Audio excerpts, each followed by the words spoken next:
तो ये equivalent concrete है, उसमें स्ट्रेस लोड की वजह से कितना आया, that is the TA/m। Sigma ST की जगह मैंने TA लिख दिया और कुछ नहीं किया, ठीक है। जैसे मैंने CA लिखा है वैसे सिग्मा CBC की जगह मैंने CA लिखा है। सिग्मा CBC मैक्सिमम होता है, राइट। तो ये तो कोड के अंदर वैल्यू दे रखी है, लोड की वजह से जो डेवलप हुआ है वो CA हो गया।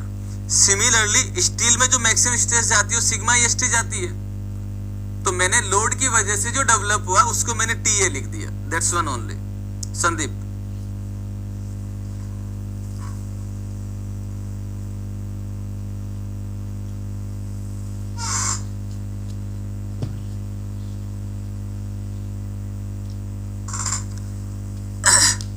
TA हो जाएगा मेरे पास, that is tensile stress develop, ये हो जाएगा, दैट इज TA क्या हो जाएगा, डेवलप टेंसाइल स्ट्रेस, ये हो जाएगा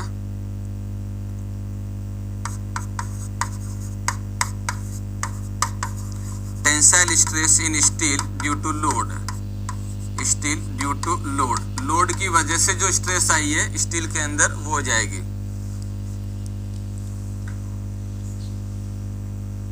ठीक है।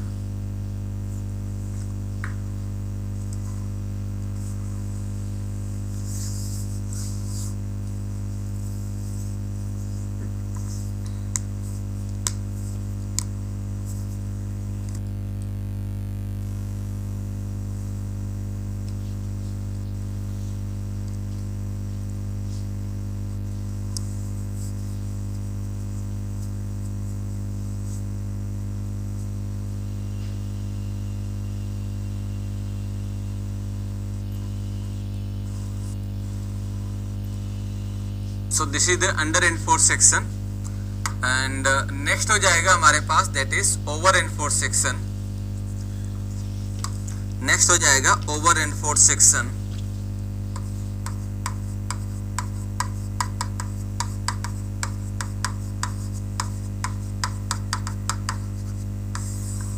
ओवर रेनफोर्स सेक्शन, तो ओवर एनफोर्स सेक्शन में क्या होता है, ये हमारे पास कोई भी एक सेक्शन बना हुआ, look at this, this is the section, और ये हो जाएगा न्यूट्रल एक्सिस। ये हम जानते हैं, सबसे पहले हम लोग एक्सिस शो कर देते हैं, क्योंकि एक्सिस वो है जहाँ पे हम लोग बताते हैं कि इस मटेरियल को मैक्सिमम यूज किया जा सकता है इसके करस्पॉन्डिंग, और ये हो जाएगा कुछ ऐसे, this is the M × AST।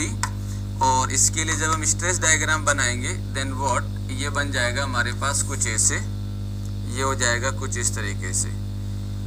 इसकी कहानी क्या होगी वो अभी हम देखेंगे, पहले हम इसकी कुछ बातें लिख लेते हैं। तो ओवर एनफोर्स सेक्शन में AST जो प्रोवाइड किया जाता है वो ज्यादा होगा AST बैलेंस से, AST बैलेंस से। तो बैलेंस से जो स्टील रिक्वायर्ड है उससे हम लोग इसमें ज्यादा देते हैं। तो जब इसमें ज्यादा देंगे तो दिखती सी बात है भाई, XA का जो वैल्यू है वो क्या हो जाएगा, डाउनवर्ड शिफ्ट हो जाएगा, यहाँ पे आ जाएगा। तो XA जो होगा दोस्तों मेरे पास, दैट इज XA क्या होगा, XA आ जाएगा यहाँ पे, this is the one, clear है। तो यहाँ पे हम लोग लिख सकते हैं XA is greater than XC, XA is greater than XC। हम ये जानते हैं कि भाई हमारे पास कंक्रीट में जो मैक्सिमम स्ट्रेस जा सकती हैं वो जा सकती हैं सिग्मा CBC के बराबर, सिग्मा CBC के बराबर जा सकती हैं, इससे ज्यादा नहीं जा सकती, यही कहते हैं। और ये जो मिली है आपको सिग्मा CBC वो XC के रेस्पेक्ट में मिला है, लेकिन हमने चूंकि कंक्रीट ज्यादा ले लिया तो इस वजह से क्या होगा इसके अंदर, इसका मतलब ये हुआ कि कंक्रीट में जो एक्चुअल में स्ट्रेस अभी आ रही है that value is somewhat increase by this one. तो ये CA का वैल्यू जो होगा वो क्या हो जाएगा, CA का जो वैल्यू होगा दोस्तों, that value is increase at the time of failure. ये at the time of failure क्या हो जाएगा, ज्यादा हो जाएगा, हाँ या ना। तो यहाँ पे CA का वैल्यू जो होगा वो ज्यादा या बराबर, that is the sigma CBC। ये वही चीज है जो हमने स्टील के लिए लिखी है अंडर वाले में, at the time of failure CA greater than sigma CBC। Maximum stress for design C A equal to sigma C B C, मैं उधर उसके रेस्पेक्ट में बोल रहा हूं, तो सेम चीज यहां हो जाएगी। क्लियर हो गया ना, राइट। तो ये हो जाएगा।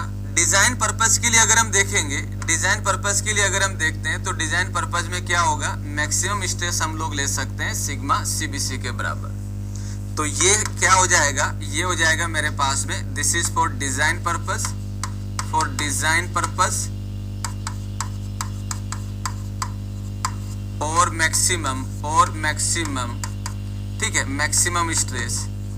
और ये जो हम लिख रहे हैं यहाँ पे, ये हो जाएगा eight the time of failure, eight the time of failure, time of failure. जब फेल होगा तो ये ग्राफ फॉलो होगा, और डिजाइन पर्पस के लिए मैक्सिमम स्ट्रेस के लिए हम लोग ये वैल्यू लिखेंगे जो हमने वहां पे शो कर रखा है, ठीक है। अब आते हैं टेंशन के अंदर।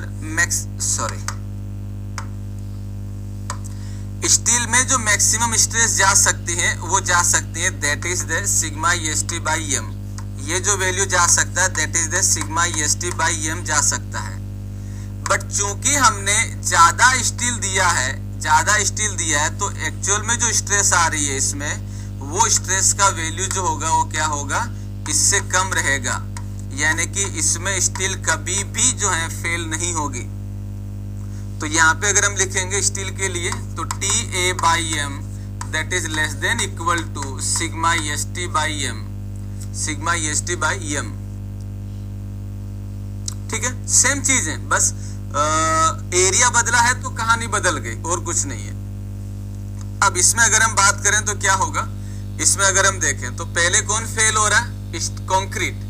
तो इसमें हो जाएगा that is concrete fail first, concrete fail first, concrete fail first and failure nature जो होगा इसका क्या हो जाएगा, that is failure nature जो होगा वो हो जाएगा that is brittle failure, brittle failure और compression failure, और compression failure।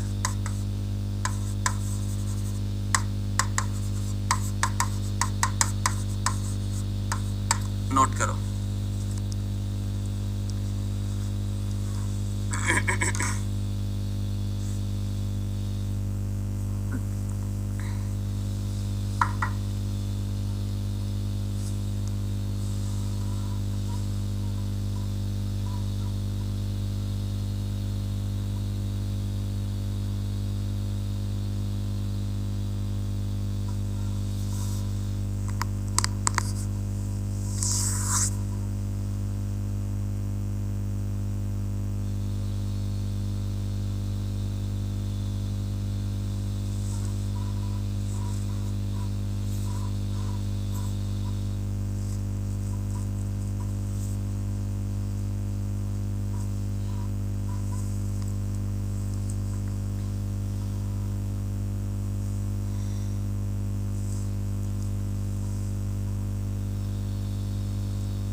नेक्स्ट हो जाएगा that is the balance section.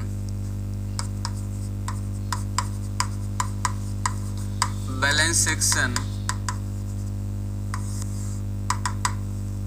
Balance section की अगर हम बात करेंगे तो इसमें क्या हो जाएगा, दैट इज द वन, ये हो जाएगा हमारे पास कुछ ऐसे, and this is the x c, this is the x c, और यहाँ पे हो जाएगा स्टील जिसको हमने कंक्रीट में कन्वर्ट किया, that is the M into A S T, and इसमें जो डायग्राम बनाएंगे स्ट्रेस डायग्राम, वो स्ट्रेस डायग्राम हो जाएगा कुछ ऐसे, लुक एट दिस।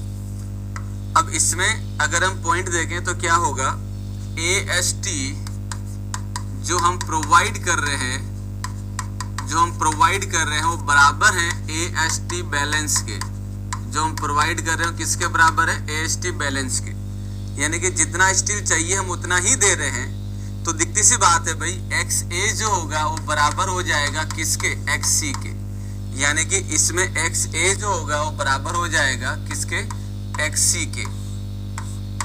तो जब एक्स ए बराबर हो गया एक्स सी के, तो स्ट्रेस डायग्राम जो बनेगा वो क्या बनेगा, look at this, here it is,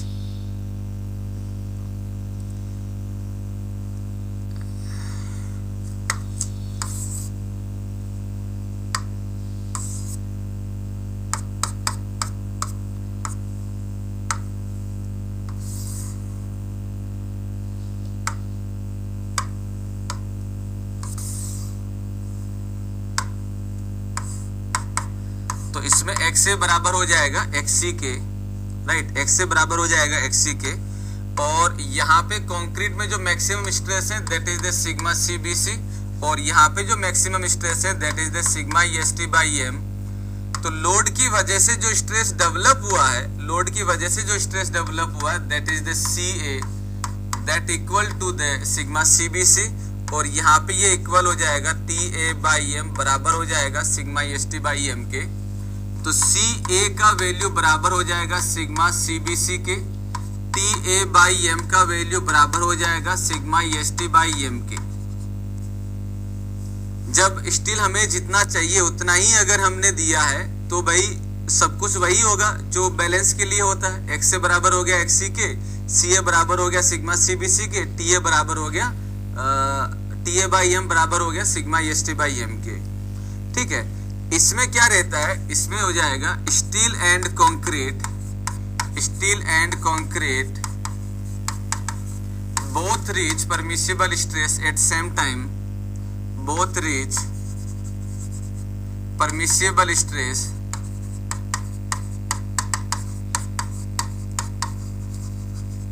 eight same time, so both fail simultaneously।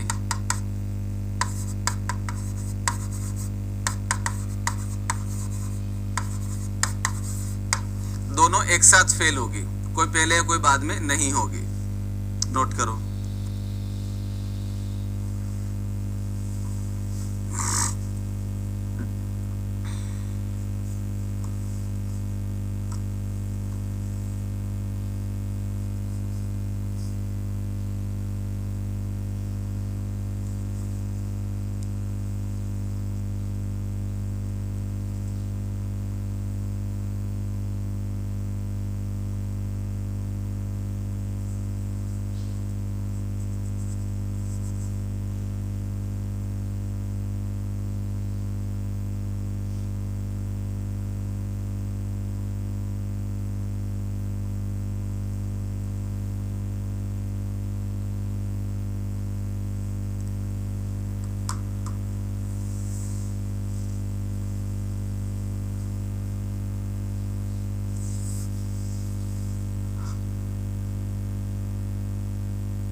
ये बैलेंस सेक्शन जो होता है it use the maximum property of the material as per the WSM, right.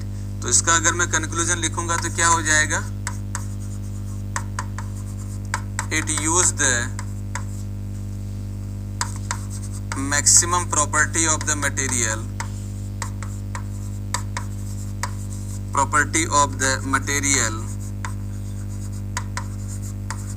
as per WSM। WSM के हिसाब से अगर इन तीनों section में से कौन सा सेक्शन सबसे ज्यादा प्रॉपर्टी को यूज करता है तो this is the balance section.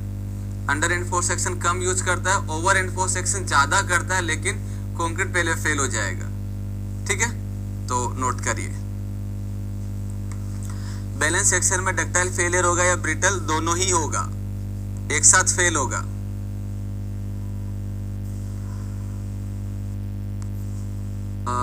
Balance ठीक है, इसका दीप ज्योति का हो गया।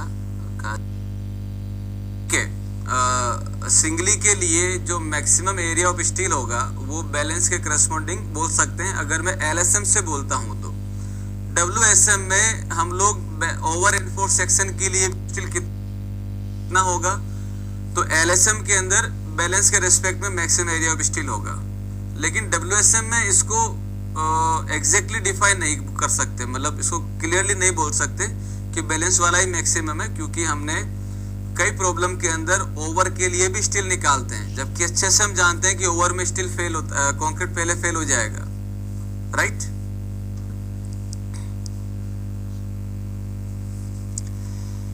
चलो, तो ये हो गया हमारे पास बैलेंस सेक्शन के लिए, over under of balance section.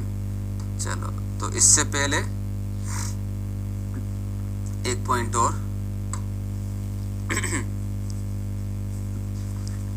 Okay, now अब आ जाते हैं for critical depth of neutral axis. Next हो जाएगा जो भी पॉइंट है, चौथा पॉइंट लिख लीजिए, for critical depth of neutral axis. Critical depth of neutral axis यानी कि XC के लिए अगर हम बात करें तो दोस्तों हम ये अच्छे से जानते हैं। XC के लिए अगर हम देखें तो ये मेरे पास में सेक्शन होगा, look at this is the section, और ये हो जाएगा न्यूट्रल एक्सिस। यहाँ पे अगर हम देखें तो ये हो जाएगा स्टील, और इसमें जब हम स्ट्रेस डायग्राम बनाते हैं तो स्ट्रेस डायग्राम बनेगा कुछ ऐसे, लुक एट दिस, ये स्ट्रेस डायग्राम हो जाएगा, this is the stress diagram. और इस स्ट्रेस डायग्राम में ये जो वैल्यू होगा दिस इज द XC, और ये वैल्यू हो जाएगा this is the sigma CBC, ये हो जाएगा सिग्मा ST/M। यहाँ से यहाँ तक की डेप्थ जो होती है that is the small d, and you know that this is the neutral axis. तो ये जो डेप्थ हो जाएगा that is the D- XC हो जाएगा, D-XC हो जाएगा। क्लियर है? तो मुझे मेरा जो मकसद है वो क्या मकसद है, XC का वैल्यू निकालना, XC का वैल्यू निकालना है। तो XC का वैल्यू निकालने के लिए हम लोग जो है फ्रॉम स्ट्रेस डायग्राम इसको यूज करते हैं। स्ट्रेस डायग्राम को यूज क्यों कर रहे हैं, क्योंकि WSM stress control approach method है। कैसे पता चला, तो WSM ने पहले ही बेंडिंग कंप्रेशन में अलग अलग ग्रेड ऑफ कंक्रीट के लिए कितनी स्ट्रेस जाएगी वो पहले से वैल्यू लिख रखी है। बेंडिंग टेंशन में कितनी जाएगी पहले से लिख रखी है, एक्सियल कंप्रेशन में कितनी जाएगी पहले से लिख रखी है। स्टील के अंदर कितनी आएगी माइल्ड के लिए, HYSD के लिए, तो पहले से वैल्यू बता रखा है। सो WSM जो है वो स्ट्रेस कंट्रोल अप्रोच मेथड होता है, because the stresses are pre defined या pre fix, that is the permissible stress. तो दैट्स व्हाई हम लोग स्ट्रेस डायग्राम को यूज कर रहे हैं, और यहाँ से सिमिलर ट्राइंगल प्रॉपर्टी को यूज कर लेते हैं, सिमिलर ट्राइंगल प्रॉपर्टी को यूज करते हैं। तो this divided by this one, sigma CBC divided by XC is equal to this divided by this one, तो ये हो जाएगा is equal to sigma ST/M divided by D-XC, D-XC, here it is. तो मैं अपनी सहूलियत के लिए क्या करता हूँ, सिग्मा CBC को C से डिनोट कर देता हूँ, और सिग्मा EST को मैं T से डिनोट कर देता हूं अपनी सहूलियत के लिए, ताकि मुझे बार बार ना लिखना पड़े। तो ये हो जाएगा दोस्तों, क्या होगा, सिग्मा CBC को C से, तो ये हो जाएगा C divided by XC is equal to T by M divided by D minus XC। इसको इधर ले जाते हैं, तो ये हो जाएगा that is D minus XC divided by XC is equal to T by M divided by C। इसको मैं अगर लिखूंगा तो क्या लिख सकता हूं, T अपॉन MC। इसको मैं लिख सकता हूं T अपॉन MC। आगे फर्दर इसको सोल्व करेंगे तो क्या हो जाएगा, ये हो जाएगा दैट इज, इसको सोल्व करेंगे तो D upon XC minus 1 is equal to T by MC। Minus 1 जाएगा उधर, तो ये हो जाएगा D upon XC is equal to T by MC, T by MC plus 1। इसको जब मैं सोल्व करूंगा तो ये हो जाएगा T plus MC divided by MC, T plus MC divided by MC। तो मैं इसको रिवर्स कर देता हूं, तो रिवर्स करूंगा तो ये हो जाएगा XC by D is equal to MC divided by T plus MC। This is the one. ठीक है, अब अगर इसमें हम आगे देखें तो क्या हो जाएगा, XC is equal to MC divided by T plus MC into D। M is the modular ratio जो ग्रेड ऑफ कंक्रीट पे डिपेंड करता है। C is the sigma CBC, obvious सी बात है ग्रेड ऑफ कंक्रीट पे डिपेंड करती है। T is the sigma EST यानी कि परमिसिबल स्ट्रेस इन स्टील, ये भी ग्रेड ऑफ स्टील पे डिपेंड करती है। तो ये जो पैरामीटर हैं ये एक कांस्टेंट है पर्टिकुलर ग्रेड ऑफ स्टील और कंक्रीट के लिए। अभी अगर हम बात करें तो ये मेरे पास में कांस्टेंट बन जाता है, और ये हो जाएगा constant XC is equal to K into D, जहां पे K हो जाएगा critical neutral axis depth factor, जहां पे K हो जाएगा दैट इज K हो जाएगा critical neutral axis depth factor, जिसका वैल्यू हो जाएगा K is equal to MC upon T plus MC upon T plus MC। यहां से अगर हम बात करें नोट 1, अगर आपसे ये बोला जाए कि critical neutral axis depth factor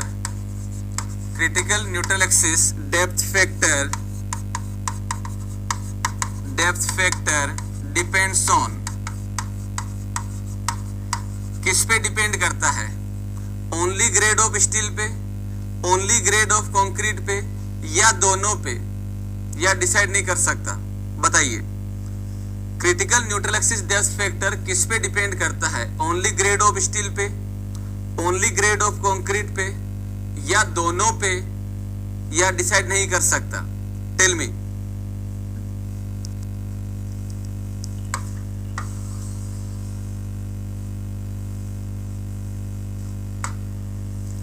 so यहाँ पे अगर हम देखेंगे तो ये जो डिपेंड करता है that is critical neutral axis depth factor depends only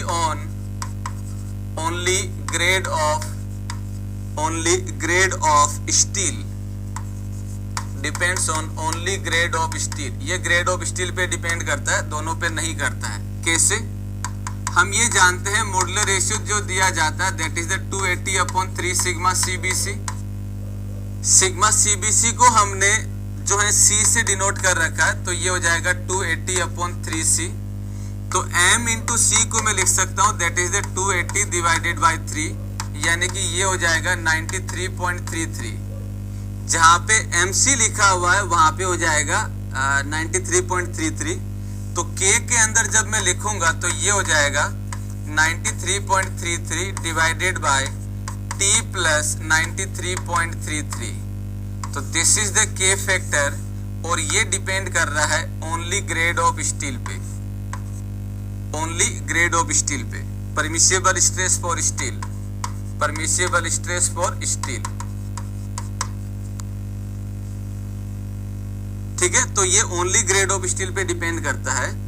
तो अलग अलग ग्रेड ऑफ स्टील के लिए इसका जो वैल्यू होगा वो क्या हो जाएगा, अगर इसका वैल्यू देखें हम अलग अलग ग्रेड ऑफ स्टील के लिए, तो ये हो जाएगा that is grade of steel, and यहाँ पे हो जाएगा this is the sigma EST value, और यहाँ पे हम लोग लिखेंगे Xc is equal to K into D, यानी कि K का वैल्यू लिखेंगे।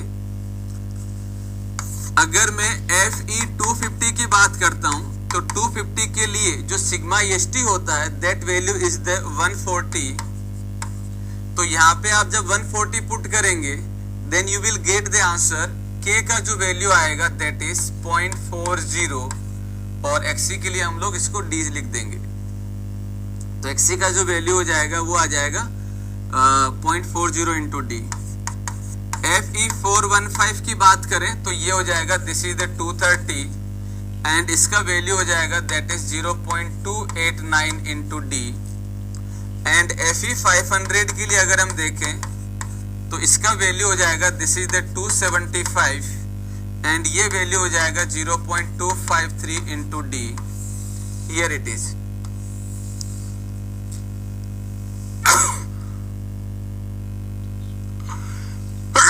सॉरी, ये जो वैल्यू लिखा गया है वो WSM से लिखा गया है, critical neutral axis depth factor के लिए, ठीक है। और इसमें हमने जो नोट लिखा है वो लिखा है critical neutral axis depth factor के लिए नोट 1। सिमिलरली अगर मैं नोट 2 की बात करता हूं तो नोट 2 में क्या हो जाएगा, नोट 2 की अगर मैं बात करता हूं तो इसमें हो जाएगा दैट इज K हमारे पास में आता है that is m dot c divided by t plus m dot c। अगर मैं इस फैक्टर में राइट साइड में mc से डिवाइड कर देता हूं तब क्या होगा, दैट इज इसमें mc से डिवाइड करूंगा तो ये बन जाएगा 1, और ये हो जाएगा t divided by mc plus 1। t is the stress in steel and c is the stress in concrete.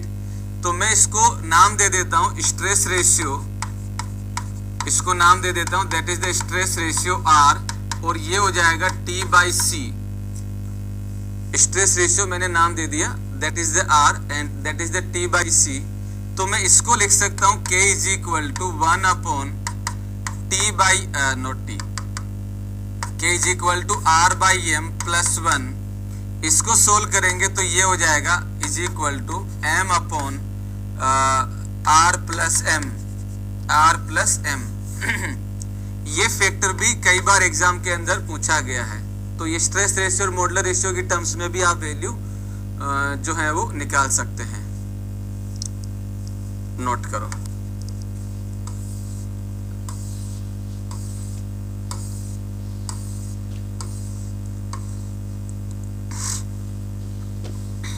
लिखिए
सबका कंक्लूजन क्या निकल रहा है? कंक्लूजन ये निकल रहा है कि अगर आपको मोमेंट ऑफ रेजिस्टेंस आगे निकालना होगा तो आपको XA का वैल्यू कैलकुलेट करना होगा और XC का वैल्यू कैलकुलेट करना होगा सेक्शन को आइडेंटिफाई करने के लिए अंडर एवर और बैलेंस है या नहीं। तो XA का वैल्यू तो हम लोग इक्वेशन से निकाल लेंगे, B into XA by 2 is equal to M into HT D minus XA से। XC का जो वैल्यू निकाला जाएगा वो कैसे निकालेंगे? तो अगर आपको FE 250 दिया है तो XC का वैल्यू हो जाएगा 0.40 इंटू डी, एंड 415 दिया तो वैल्यू हो जाएगा 0.289 इंटू डी, और 500 जो दिया है उसके लिए हो जाएगा 0.253 इंटू डी। तो critical depth of neutral axis WSM हम लोग जो निकालेंगे वो इसके द्वारा निकालते हैं। ठीक है, चलिए तो ये हो गया हमारे पास तीसरा जो भी पॉइंट था, अंडर और बैलेंस हो गया। उसके बाद में हमने XC देख लिया था। Now next moment of resistance, next point लगाइए, मोमेंट ऑफ रेजिस्टेंस।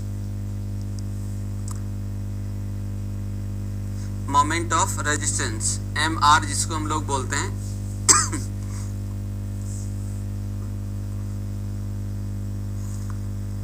चलो जी, तो मोमेंट ऑफ रेजिस्टेंस की कहानी क्या है वो हम देख लेते हैं। व्हाट इज ये, इसका मीनिंग क्या है?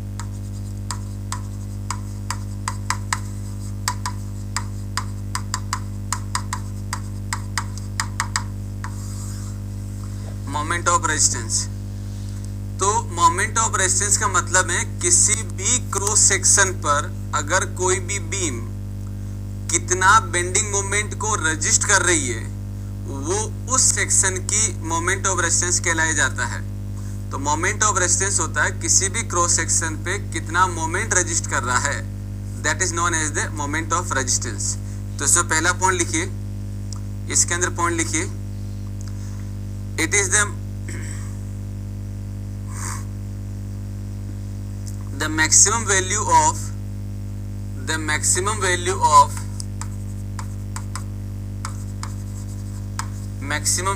of bending moment resisted at any cross section resistance, the maximum value of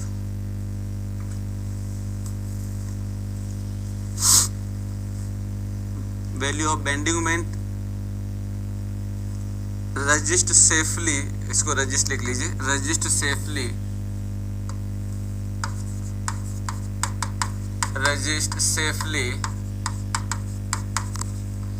is known as MR, moment of resistance।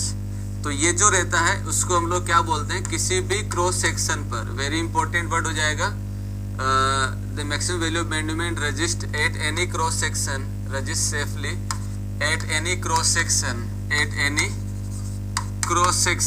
that is the very important। किसी भी क्रॉस सेक्शन के ऊपर जो bending moment maximum safely resist होता है that is known as the MR। Clear?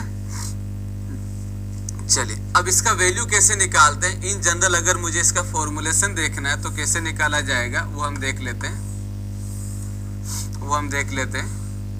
सो मैं in general formulation लिख रहा हूं, उसके बाद में हम लोग अंडर एवर और बैलेंस के लिए इसको मेंशन कर देंगे। सो this is the B and it is the XA,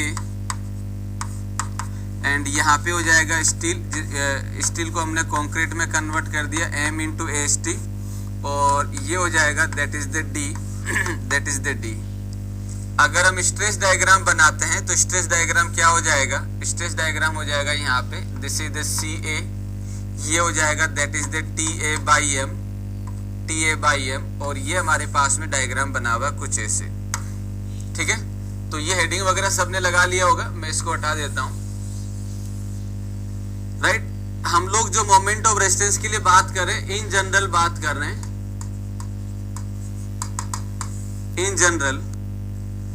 तो हमें ये पता है कि भाई न्यूट्रल एक्सिस के ऊपर कंक्रीट जो रहता है, this is the neutral axis, इसके ऊपर जो कंक्रीट है वो बेंडिंग कंप्रेशन में है और ये लोड को रेजिस्ट करती है।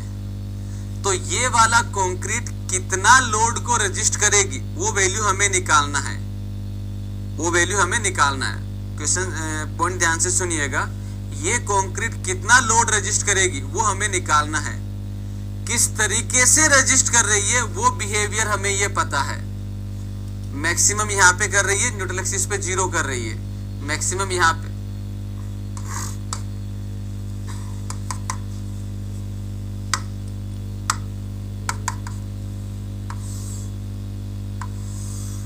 दिस वन, ठीक है। अरे यार इसको सही बना देता हूँ, वेट करिए, इसको सही बना देता हूँ।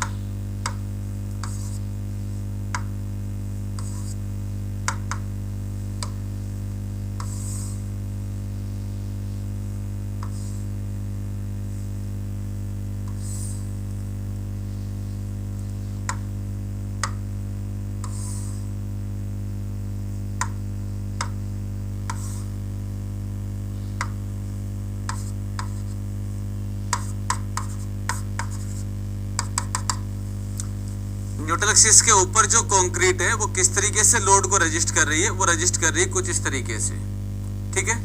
और न्यूट्रल एक्सिस के नीचे जो ये स्टील है जिसको हमने कंक्रीट में कन्वर्ट किया वो रजिस्ट कर रहा है इस लाइन के द्वारा। जो बिहेवियर है वो यही होगा, राइट। अब अगर हम यहाँ पे देखें तो हमारे पास में क्या हो जाएगा, ये कंक्रीट कितना रजिस्ट कर रही है वो हो जाएगा दैट इज द सी। ये कंक्रीट यहाँ पे कितना रजिस्ट कर रही है दैट इज द हो जाएगा सी, और स्टील यहाँ पे कितना रजिस्ट कर रही है वो हो जाएगा दैट इज द टी। सी होगा resultant compressive force registered bye compression concrete. तो सी को मैं क्या लिख सकता हूँ, सी को मैं लिख सकता हूँ that is resultant compressive force, resultant compressive force,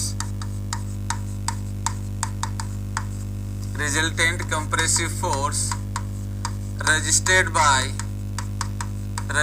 bye compression concrete, compression concrete. तो कंप्रेशन में जो कंक्रीट है वो मैक्सिमम कितना फोर्स रजिस्ट कर सकती है, तो कैसे निकालेंगे, ये हो जाएगा average stress into area of section, average stress into area of section. तो एवरेज स्ट्रेस क्या होगा, CA plus 0, CA plus 0 by 2 into area of section B into XA, B into XA। तो यहाँ से C लिखा जाएगा that is 1/2 B into XA into CA, 1/2 B into XA into CA। तो the resultant compressive force हो जाएगा C is equal to this, right. T क्या हो जाएगा, T हो जाएगा मेरे पास में resultant tensile force, resultant tensile force, ये दिया जाएगा that is T is equal to. अच्छा यहाँ पे तो मेरे पास में कोई डायग्राम बन नहीं रहा, जैसे यहाँ पे ट्रायंगुलर शेप बना था, यहाँ पे तो कुछ बन नहीं रहा, ओनली लाइन पे है। तो ये हो जाएगा stress into area, stress into area. तो ये हो जाएगा दोस्तों that is the TA by M into M into AST। और यहाँ पे अगर हम देखेंगे तो T का जो वैल्यू हो जाएगा दैट इज, ये हो जाएगा M से M कैंसिल आउट, और ये हो जाएगा TA into AST, TA into AST। Clear है। तो यहाँ पे अगर आप देखोगे दोस्तों तो क्या शो हो रहा है, C is the resultant compressive force registered by this compression concrete and T is the force registered by this steel जो कि कंक्रीट में हमने कन्वर्ट किया है। क्लियर है। तो ये वैल्यू आ गया। इन दोनों के बीच में जो वर्टिकल डिस्टेंस होगा, इन दोनों के बीच में जो परपेंडिकुलर डिस्टेंस होती है that is known as the lever arm, that is known as the lever arm. इन दोनों के बीच में जो वर्टिकल डिस्टेंस है वो क्या हो जाएगा, that is known as the lever arm, lever arm. ठीक है। तो लीवर आर्म का वैल्यू कहाँ कितना होगा, लीवर आर्म का वैल्यू कितना होगा वो हमें देखना है। तो हमने दोस्तों C का वैल्यू तो निकाल लिया कि C का वैल्यू जो होगा वो ये वैल्यू आ रहा है। ठीक है। पॉइंट ये आता है कि इसकी लोकेशन कहाँ होगी, इसकी लोकेशन कहाँ होगी। तो हम ये जानते हैं कि भाई कोई भी फोर्स जो होता है वो स्ट्रेस डायग्राम के CG पे लगता है। CG पे लगने का कारण, CG पे जब लगाएंगे तो यूनिफॉर्मली स्ट्रेस डिस्ट्रीब्यूट हो जाती है। तो ये जो फोर्स होगा ये जो रिजल्टेंट फोर्स होगा इस स्ट्रेस डायग्राम के CG पे लगेगा और CG हो जाएगा इसका, ट्राइंगल का CG होता है h/3, तो यहां से जो इसकी डिस्टेंस होगी, यहां से जो इसकी डिस्टेंस होगी वो हो जाएगी दैट इज xa/3। ये क्या हो जाएगा xa/3। क्लियर है? तो यहाँ पे अगर मैं देखता हूं तो क्या लिखूंगा, इसकी जो पोजीशन होगी, position of resultant compressive force, position of this force C की बात कर रहा हूं, from extreme compression fibre, from extreme compression fibre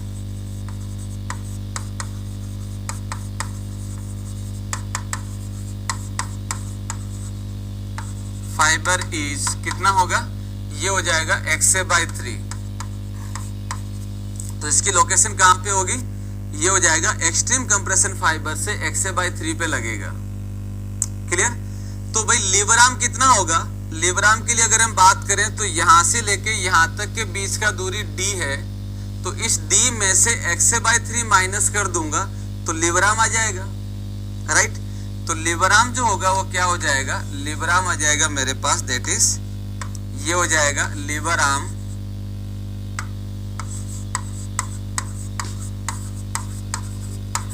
LA, ये आ जाएगा दोस्तों d minus xa/3, d minus xa/3। अब अगर हमें मोमेंट का इक्वेशन लिखना है, मोमेंट ऑफ रेजिस्टेंस, तो ये लिखा जाएगा, मोमेंट ऑफ रेजिस्टेंस लिखा जाएगा that is, moment of resistance लिखा जाएगा mr। अगर मैं टेंशन से mr लिखूंगा तो ये लिखा जाएगा mr is equal to C into lever arm, तो ये हो जाएगा mr is equal to C का वैल्यू हो जाएगा 1/2 B into XA into CA into D minus xa/3, this is the mr।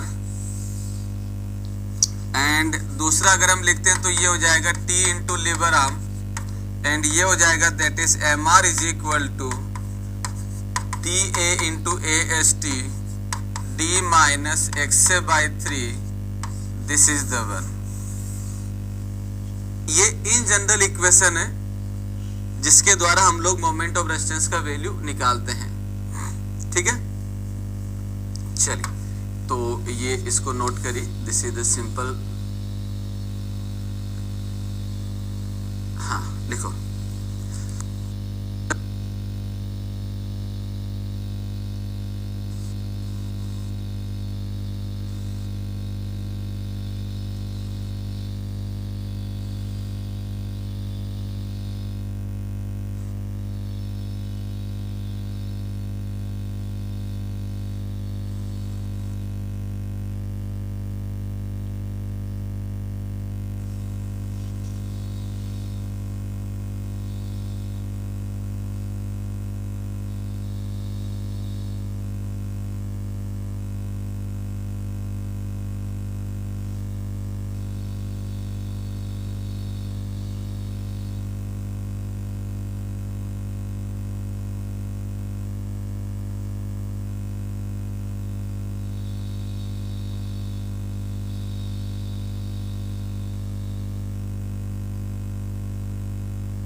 CA का वैल्यू लेस देन होता है सिग्मा CBC से, T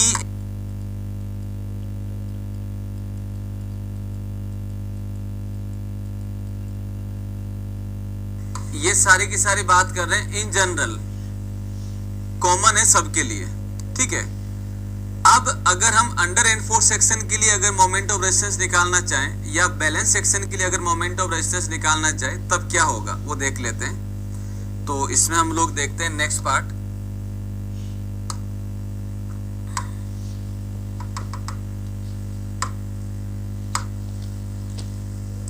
तो नेक्स्ट हो जाएगा moment of resistance for under enforce section.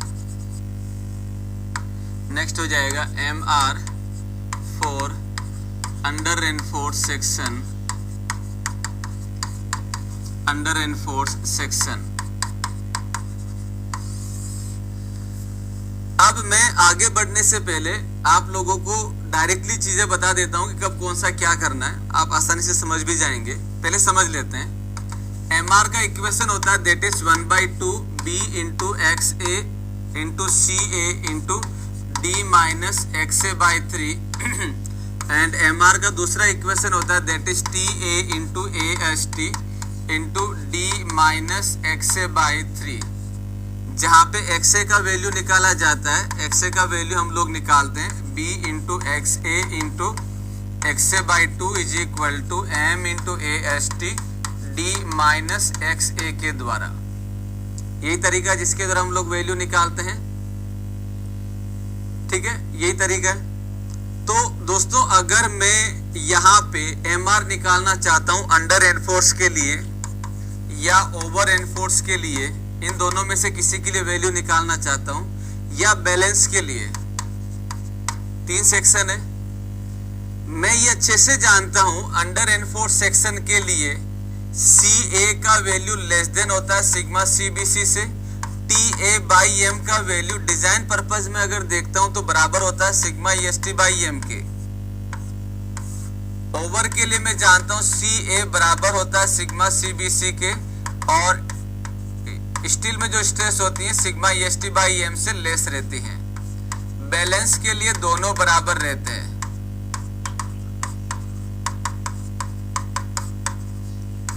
ध्यान से देखना, ये ऑलरेडी हम लोग जानते हैं। अब अगर मुझे मोमेंट ऑफ रेजिस्टेंस निकालना है, जो इक्वेशन मेरे पास में ये लिखा है, इन इक्वेशन में अगर मैं देखता हूं तो 1/2 नंबर है जो कैलकुलेटर जानता है, बी का वैल्यू दिया रहता है, इन दोनों को भी होल्ड कर देता हूं, डी का वैल्यू दिया होगा। एक्स ए जो है, एक्स ए का वैल्यू जो है हम लोग इससे निकाल लेते हैं। बी गिवन है, 2 का वैल्यू कैलकुलेटर जानता है, एम गिवन रहेगा, एस टी गिवन रहता है, डी गिवन है, तो एक्स ए का वैल्यू हम लोग इससे निकाल सकते हैं। कॉमन टू ऑल, अंडर हो, ओवर हो, बैलेंस हो, सबके लिए निकल जाएगा, कोई इश्यू नहीं है। तो एक्स ए का वैल्यू निकल जाएगा, बी पता, ये पता, ये पता, ये पता, एक्स ए का वैल्यू निकल जाएगा। इसमें हम बात करें s t given, d given, x a का वैल्यू निकाल सकते हैं। पॉइंट ये आता है कि सी ए और टी ए का वैल्यू क्या पुट करें। सुनना ध्यान से, सी ए और टी ए का वैल्यू क्या पुट करें। तो सी ए और टी ए का वैल्यू मैं ये जानता हूं कि अगर अंडर एनफोर्स सेक्शन है तो सी ए का value sigma C B C से लेस है, टी ए का value sigma E S T के बराबर मान सकते हैं। ओवर के लिए सी ए का value sigma C B C के बराबर होता है, टी ए का वैल्यू लेस देन होता है सिग्मा ई एस टी के। बैलेंस के लिए दोनों बराबर होते हैं। तो मुझे अगर सी ए और टी ए का वैल्यू पुट करना है तो मुझे चेक करना पड़ेगा सेक्शन अंडर में है, ओवर में है, या फिर बैलेंस में है, या फिर बैलेंस में है। अब कैसे चेक करेंगे? तो हम चेक करेंगे दोस्तों किसके द्वारा, एक्स ए और एक्स सी के द्वारा। पहले एक्स ए निकालेंगे, यहां से एक्स सी का वैल्यू ग्रेड ऑफ स्टील के रिस्पेक्ट में हम लोग निकाल सकते हैं। अगर एक्स ए का वैल्यू लेस देन आ जाता है एक्स सी से तो भाई आ जाएगा मेरे पास अंडर एनफोर्स सेक्शन, और अंडर एनफोर्स सेक्शन के लिए मैं जानता हूं टी ए का वैल्यू सिग्मा एस टी के बराबर होता है। तो मैं इस इक्वेशन में टी ए की जगह सीधा सीधा सिग्मा एस टी पुट कर दूंगा और आंसर निकालूंगा, एक लाइन में आंसर आ जाएगा। अगर कोई स्टूडेंट ये सोचे कि मैं नहीं सर इससे वाले से करूंगा, तो अगर इससे करने के लिए सी ए का वैल्यू से निकालना पड़ेगा बाय सिमिलर ट्राइंगल को यूज करते हुए। ये हो जाएगा सी ए, यहाँ पे हो जाएगा sigma E S T by M, ये हो जाएगा एक्स ए, ये हो जाएगा D minus x A, this divided by this one, this divided by this one. तो यहाँ से सी ए निकलेगा और फिर आपको यहाँ पुट करेंगे, आंसर दोनों में बराबर आएगा, मार्क्स दोनों में बराबर मिलेगा। कंपटीशन में हमें वैसे टाइम बचाना होता है तो अंडर के लिए ये वाला इक्वेशन यूज करेंगे, क्योंकि टी ए का वैल्यू सीधा सीधा सिग्मा एस टी के बराबर आ रहा है। ठीक है, तो अंडर के लिए हम ये वाला इक्वेशन यूज करेंगे। अगर इसका वैल्यू ज्यादा आ जाता है, एक्स ए का वैल्यू ज्यादा आ जाता है एक्स सी से, तो सेक्शन बन गया over and for section. Over के लिए सी ए का value sigma C B C के बराबर होता है, तो यहाँ पे सी ए की जगह हम लोग क्या पुट कर देंगे, sigma C B C put कर देंगे, आंसर आ जाएगा। अगर ओवर में कोई सोचे कि सर मैं तो इसके द्वारा करूंगा, तो इसके द्वारा करेगा तो टी ए का वैल्यू निकालना पड़ेगा। कैसे निकालोगे, अब सी ए की जगह सिग्मा सी बी सी कर दो, यहाँ पे टी ए कर दो, अगेन सिमिलर ट्राइंगल से वैल्यू निकालो। तो ये तुम्हें एक्स्ट्रा काम करना पड़ेगा। तो यहाँ पे अगर कोई ओवर के लिए ये वाला इक्वेशन यूज करता है, तो उसको यहाँ पे टी ए का वैल्यू अलग से निकालना पड़ेगा। तो ओवर के लिए हम लोग इसको यूज करते हैं। क्लियर। अब आते हैं तीसरा, बैलेंस के लिए। अगर ये बराबर आ जाता है तब तो भाई दोनों में से कोई सा भी यूज कर लो। क्यों, क्योंकि सी ए का value sigma C B C है, टी ए का वैल्यू सिग्मा एस टी है, जो अच्छा लगे उसको यूज करो, वैल्यू पुट करो, आंसर निकालो। राइट। तो अंडर अवर और बैलेंस सेक्शन के लिए हम कौन सा इक्वेशन यूज करेंगे, that is basically given by this criteria. Under के लिए चूंकि स्टिल पहले फेल होता है, तो हम लोग ये वाला इक्वेशन यूज कर लेंगे और ये सीधा आंसर मिल जाएगा। ओवर में कंक्रीट फेल होता है तो ये वाला इक्वेशन यूज कर लेंगे तो सीधा आंसर मिल जाएगा। मार्क्स बराबर मिलेंगे। ये यूनिवर्सिटी एग्जाम नहीं है कि मेरे जो है 4 पेज के बजाय 6 पेज अगर भर के आया हूं तो ज्यादा मार्क्स मिलेंगे। यहाँ ओनली जो कंटेंट है उसका मार्क्स होता है। ठीक है ना। तो ये हम लोग इस तरीके से निकाल सकते हैं। राइट। कोई डाउट इसमें किसी को? एनीवन? सिंपल सा है।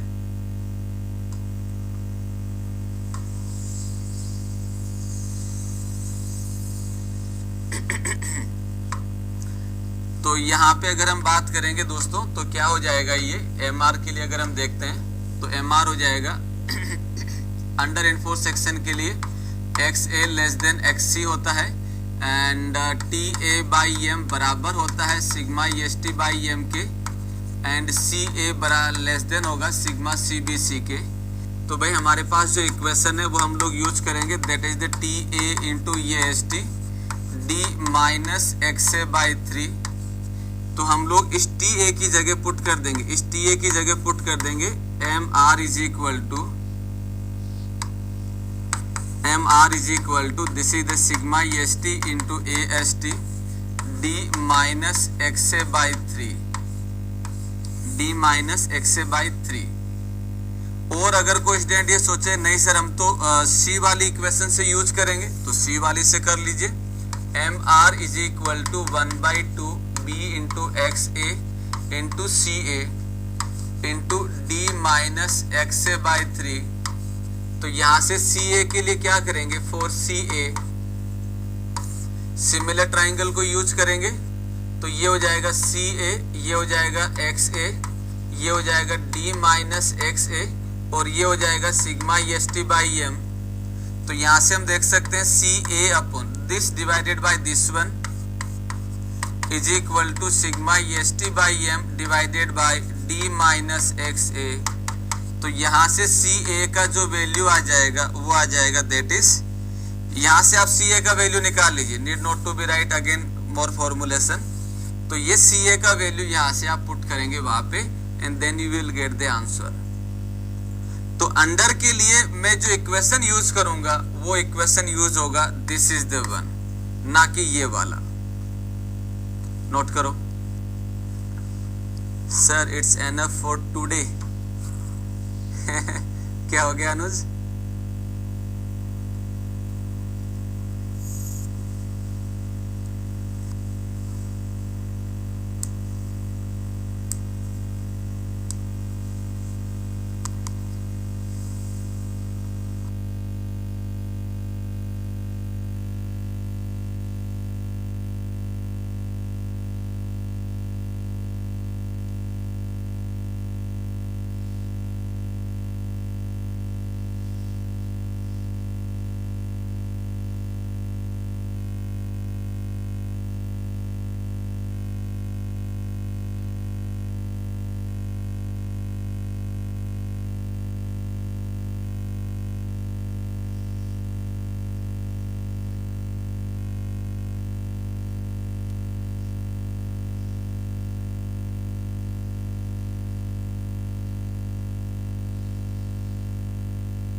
लिख लिया सबने?